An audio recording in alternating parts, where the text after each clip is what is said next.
Hello mga amigo at amiga, welcome back to my channel. For today's video, paano pumunta sa Plaza Catalunya from Barcelona Airport. Sa loob, may way pababa at doon makikita natin ang official bus ng Barcelona na ang rota ay from airport to Plaza Catalunya and vice versa. Though may mga options din naman, pero para sa akin mas maganda ito kasi sure ka na di ka maliligaw. May kamahalan nga lang konti ang pamasahe, pero okay lang kasi di naman everyday na sumasakay ng bus. So ito, nakasakay na ako sa bus. 20 minutes lang to mga amiga galing airport.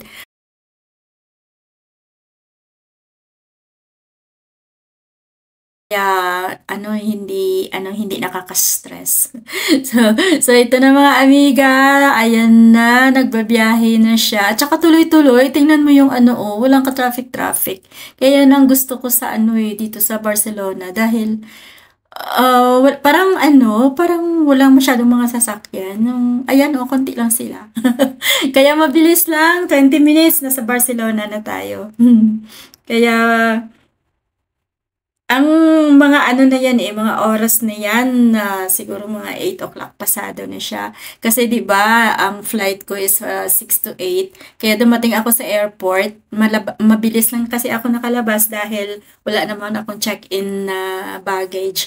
Kaya ayan, medyo kung sa bagay na nag-iba-iba na rin yung mag-sunset na mga amiga. Mag-aalas 9 tsaka nag-sunset, kaya iba na siyang color.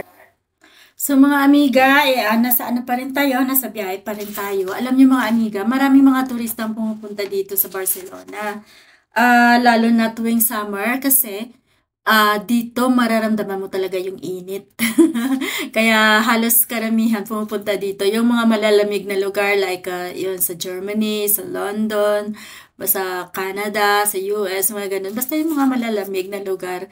Talagang pag summer, dinadaya talaga nila yung Barcelona kasi mainit talaga dito eh. Parang Manila nga siya eh. Minsan, pag yung mainit talaga.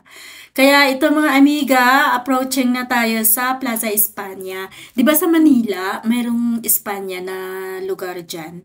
Kaya dito naman, tawag nila ay Plaza España. So ito yung Plaza España mga amiga, tingnan nyo, ang ganda. Ay, ito bus stop ito. Ayan, dumiretso na. Ayan, yung Plaza España mga amiga. Ilang beses na ako dyan nagsiselfie. Kaya lang nawawala yung mga pictures ko. Ewan ko saan napupunta yun. Kaya, ayun, dito sa Plaza España, mayroong bus stop. At ito yung first stop ng bus na yung official bus ng Barcelona. Ito yung first stop na ini-stop niya. Tapos, pagkatapos nito, meron pang mga tatlong stop, tapos pang-apat na stop, yun na yun yung Plaza Catalunya, at doon, yun na yung pinaka-end niya. Kasi ito lang naman yung rota kasi niya eh, pabalik-balik lang siya ng airport, Catalunya, airport, Catalunya, airport. So hanggang dito na lang muna ang ating video mga amiga. Thank you for watching and see you on my next vlog. Bye-bye, God bless!